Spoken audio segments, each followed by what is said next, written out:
If you'll take your Bibles and look at Luke 8:24, Luke 8:24, that's where we'll take our reading.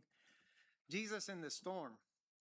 That verse states, "And they came to him and awoke him, saying, Master, Master, we are perishing. Then he arose and rebuked the wind and the raging of the water, and they ceased, and there was a calm." That's what we want to talk about these next few minutes, about this powerful verse here in Luke's gospel. The disciples are crossing the Red Sea of Galilee with Jesus when this fierce storm suddenly arises. And we can imagine, right? The waves are crashing against the boat, and maybe even the water starting to begin to fill the boat. So the disciples become very terrified. And these disciples were experienced fishermen. They were probably used to this kind of stuff, yet the storm still terrified them. So we see that they focused on the danger around them, and in that desperation, they cried out to Jesus. What makes this story so interesting is that Jesus is right there in the boat with them. The disciples had already seen his miracles, they had already experienced his teachings. Yet when that storm came, fear overwhelmed their faith. They ran to Jesus and cried out, as the verse states, Master, Master, we are perishing. Can we relate to what's happening in this verse? Life often brings storms that we never expected.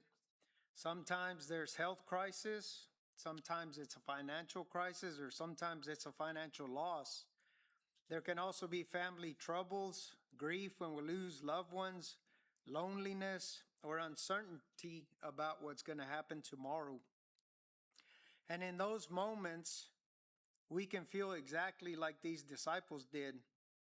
So we start wondering, well, are we going to go under? We might even ask, Lord, do you not see what I am going through? The good news of this passage is that Jesus does see, because we see that Jesus responded immediately. The disciples woke him up, and immediately he arose. He rebuked the wind and the raging waters with a single command, and that storm stopped. The wind ceased. The waves became calm. This shows us something important about our Savior Jesus. He's not merely a teacher or a prophet. He is Lord over all creation. He was there. The wind obeys him. The sea obeys him. The forces that frighten us are subject to Jesus' authority. And there's another lesson for us to learn here. Notice that the storm came even though the disciples were exactly where Jesus wanted them to be. They were following Jesus' instruction just like we are. Being God's children as we are does not mean that we will never face storms. Faith does not exempt us from certain difficulties. But God's presence is what changes everything. The disciples panicked because they focused too much on the storm instead of the Savior that was right there in the boat with them. But as long as they looked up at what was happening on the waves, that fear overcame their hearts, and that's all they were focusing on. But when they eventually turned to Jesus, they found deliverance. The same is true for us today. When we focus on all the problems that are happening in our lives, more than likely that fear is going to continue to grow bigger and bigger. But when we finally give in and start focusing on Christ, we will remember that He is greater than every single challenge that any of us might face. So yes, the storms may be big, but remember that Jesus is bigger. And I really love the end of this verse where it says, and there was a calm.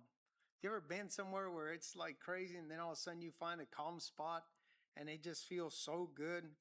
So we see that Jesus didn't merely reduce the storm. He didn't make it just a little bit better. He brought a complete calmness to that whole situation. Sometimes God will calm the storm that's around us, and other times He will calm the storm that is within us. A lot of us deal with that, internal problems. We just got all these things, and there's like a fight going on inside of our hearts. So we know that He can give us what we need.